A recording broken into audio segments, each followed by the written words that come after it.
Welcome back to NetLB Reefing. This is an update on the Mini Reef 120. Now, I find it really hard to figure out how to take good videos. I never ever get the right filter on it. As you can see, I tried a whole bunch of them over there, and I decided to give up and just try and set the lights in such a way that it kind of looks through the camera the way it looks when you're looking at it. But anyway, this is an update on what's been going on in the reef so far. So without wasting too much time, let's go have a look at a few things. So up at the top here, where we've got our little Acropora frags, in the front here is the, I want to say, pink lemonade. I've just put food in the tank. Well, they've actually eaten everything.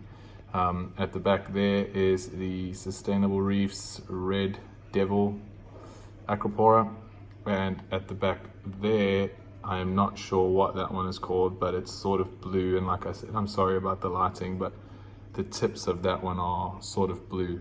Now, interestingly enough, looking at this Acropora, how nicely it's encrusting, the really nice thing about it is that all along the encrusting section, you can see little polyps are coming out. So it's encrusting and it's getting new polyps, and I think it's really happy there. I just can't seem to get it to color up the way it was in sort of the images of the mother colony, all the little frags there. Things just don't get color in my tank. I don't know why.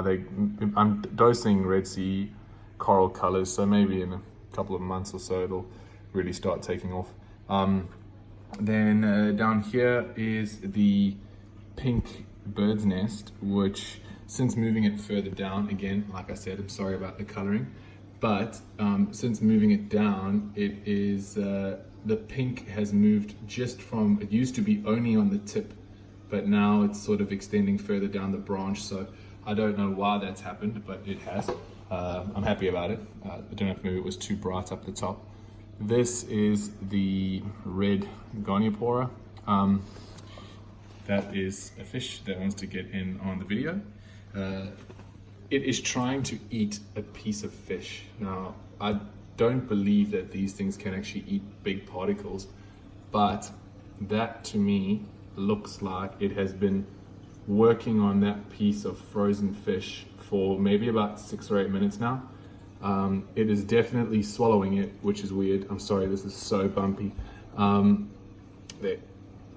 It's definitely swallowing that piece of fish. Like, that's one Goniopora polyp swallowing a massive piece. It was big. Like, when I tell you big, I mean big enough for a clownfish to eat. Like, it was a sizey piece.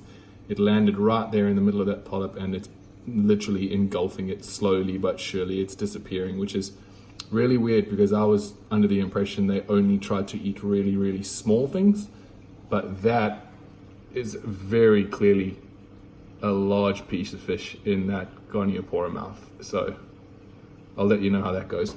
Anyway, back to the front of the tank, and let's have a look. Here is one of my favorite ones. It's the bird, I think it's Bird of Paradise or something, maybe. It's got these yellowy gold branches with the blue polyps. It's growing like crazy. I really love it. It looks like a really, really nice piece. The clam, as usual, is really happy, nice and big. I'd say by now it would probably fit like comfortably in my hand. There'd be space, but it's about that big. It's a really nice, happy piece. No problems with that. Even though it has fallen over like 4 times and it's been moved around so much, it just stays the gift that keeps on giving, the clam that keeps on clamming. Here we have the gold torch. No complaints, no problems. That piece of bird's nest down there is growing a lot. It's really happy. I must say that realistically, I thought, oh, you know, yes, they say bird's nests don't require as much light as other SPS corals, but what I've learned is that you should listen to people when they talk to you, because just because something is SPS, it doesn't mean you got to put it in a crap load of light, because this thing is much, much better since it's been lower down. Like, you can clearly see how much growth. It's like a thicket now. It used to just be like a few little wiry pieces, but since moving it on the scape, right, I mean on the bottom, it's almost on the ground, right? And it is cracking on. And this is also doing much better lower down. And the Pavona is back there just behind it. I wish there was a way I could show you how crazy green these are. Anyway, we'll go around to the back. This is a long video, I'm sorry guys. I have some issues with the Leptastria or mountain tastria. I don't know what is happening here. Like, it's almost like the mouths are receding a little bit and it's showing skeleton. Now I'm feeding this tank a lot in terms of broadcast feeds, and I'm pretty sure they must be getting fed. I don't know if this is because they don't like how much light they're getting, or it's too little, or it's too much. I don't know, but there's a lot of encrusting for some of them, but these orange ones seem to be having a bit of a hard time. I don't know why. But yeah, that's Rocktober Tastria Mount Laps.